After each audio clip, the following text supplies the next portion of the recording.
greatest in the world of sports. This is Chalk Them Up. All right, so obviously you filmed in Cowboys Stadium for the show earlier this year. You filmed Jerry Jones. What was it like being in that stadium? Huge, obviously. It was empty. Did it feel weird? And what was it like working with a guy like Jerry Jones?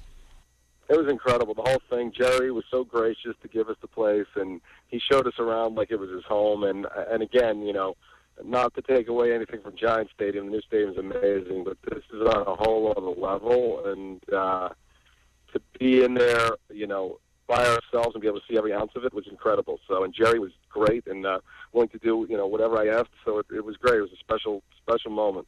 Hey, Doug, this is Greg.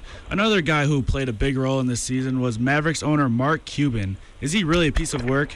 Yeah, no, I love Mark. I'm going to work with him again. He'll be back on the show. He had a party night in Dallas that was incredible, and he's a great guy, and he was really willing to, again, accommodate us and do whatever we needed and was willing to portray himself in any way that I wanted. So we had a lot of fun, and we're going to have some more this season. You know, Doug, there's been talks about, you know, Ziggy Wolf and the Minnesota Vikings having problems, you know, with where they're located right now, and there's talks about relocation a little bit. What would be your opinion and your thoughts about having a professional football team in Los Angeles?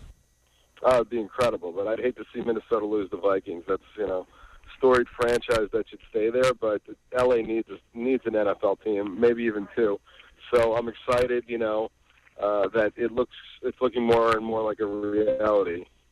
And then for the majority of the season of Entourage this season, Jeremy Piven's character, Ari Gold, was trying to bring an NFL team to Los Angeles. What made you write that into the show?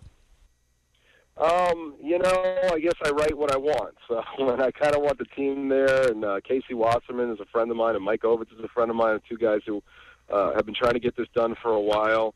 And I don't know, if I could move the needle even a little bit, I thought it would be interesting. But I think LA is really anxious to have an NFL team, so I thought the story was relevant.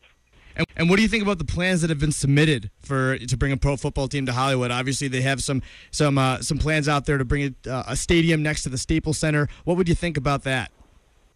It'd be incredible. You know, I think it sounds great. I heard something about farmers coming in with a big amount of money. It would be great. Perfect location, city of industry, you know. The Staples Center, they did a great job with that whole LA Live area. So, you know, LA can become a real sports mecca again with some great buildings. And you're from New York. I'm a huge New York sports fan. What are your thoughts on the man, the foot, the mouth, Rex Ryan? I mean, I love him. I'm a Giants fan, but I love Rex. And, you know, I watched Hard Knocks like everybody else, and it was a great season. But Rex is you know, he backs it up. I mean, everyone's now kind of looking at the Jets. They're disappointed that they lost for the second year in a row, but nobody expected them to be there last year. And now he's done it 2 years in a row, and I think, you know, maybe they're a step away. But I'm a Giant fan, so I like Rex, but hopefully the Giants can get it together next year, more importantly. Being a Giants fan aside, Doug, wouldn't it just be great if you could get Rex Ryan on Entourage for maybe a season, or, you know, an episode or two? Yeah, it'd be great. Rex is good. He's got a great personality. So on the flip side of New York, obviously you're a Giants fan. What did you think of the decision for the Giants to retain Tom Coughlin as head coach? You know, Tom's a great coach. Had success. He won a Super Bowl. It's hard to argue with that. So, you know, but Coughlin's a great coach. He's had success, and you can't really argue with it. And New York, they turn quickly on you when you go from a Super Bowl to non-playoffs that quickly. So, but I think we had a lot of injuries this year, and then the Eagle game was obviously one of the worst things I've ever seen. But other than that, you know, I'm excited for next year.